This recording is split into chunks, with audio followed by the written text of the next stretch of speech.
Hello and welcome to Section 7, Lecture 1, Firewalls. This is the last video that you're going to see as a part of Beginners at Codeshala.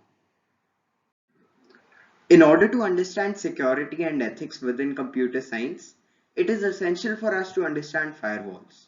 A firewall is a network security device that monitors incoming and outgoing traffic and decides whether to allow or block specific traffic based on a defined set of security rules. You could think of a firewall as a security guard that decides who enters or exits a building. The set of security rules are stored within the firewall as a certain criteria.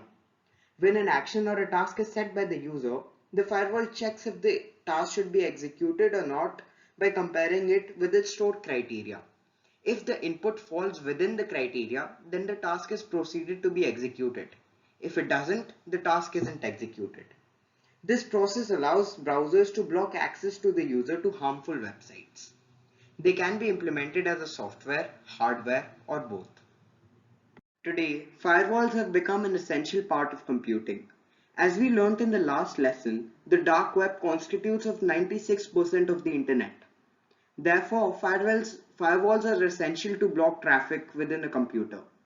Firewalls can be implemented as software and hardware.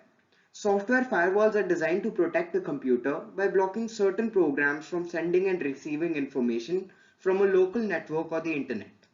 Whereas a hardware firewall is a physical device. Similar to a server that filters traffic to a computer, instead of plugging the network cable into the server, it is connected to the firewall, positioning the firewall between the uplink and the computer. Thank you.